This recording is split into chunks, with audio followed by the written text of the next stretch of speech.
সাদা নেটের পোশাক, হাতে একটি ব্যাগ, ছোট ওই ব্যাগে ঝুলছে 4টি লাবুবু।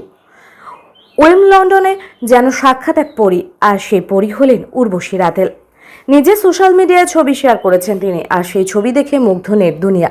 ছবিতে রিয়্যাক্ট ও কমেন্টে ভরে গেছে। কেউ বলছেন প্রথম ভারতীয় মহিলা যার ব্যাগে 4টি লাবুবু রয়েছে।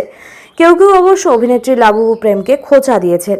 লন্ডন থেকে উইম্বলডনে গিয়েছেন অভিনেত্রী, সেই ছবি নিজেই সোশ্যাল মিডিয়ায় শেয়ার করেন। উর্বশী রূপের ছটায় কার্যত হাবুডুবু খাচ্ছে নেট দুনিয়া। উর্বশী স্টেটমেন্ট স্টাইলিংয়ের সাথে অপরিচিত নন এবং এবার তিনি বিলাসবহুল মিড পপ সংস্কৃতির মুহূর্ত দিয়ে আলোড়ন তুলেছেন। তিনি একটি ক্লাসিক হার্মিস বার্কিন ব্যাগ বহন করেছেন, যা অদ্ভুত মোড় নিয়ে তৈরি। 4টি লাবুবু পুতুলের চার্ম, যা হাত তোলে খেলাধুলা করে আটকে আছে, যা বর্তমানে ফ্যাশন জগতে ভাইরাল ভয়ঙ্কর সুন্দর ট্রেন্ডের সাথে তাল মিলিয়ে চলছে। তার সৌন্দর্যের লুকও ছিল সমানভাবে আকর্ষণীয়। শিশির ভেজা উজ্জ্বল বেস, গালে লালচে ভাব এবং চকচকে গোলাপি ঠোঁটের সাথে উর্বশীকে অনায়াসে উজ্জ্বল দেখাচ্ছিল। কোল রেখাযুক্ত চোখগুলি তীব্রতা বাড়িয়েছিল, অন্যদিকে মৃদুভাবে সংজ্ঞায়িত ভ্রু এবং ঝাঁকুনি দেওয়া পাপড়ি তার দৃষ্টিকে ফ্রেমবন্দি করেছিল।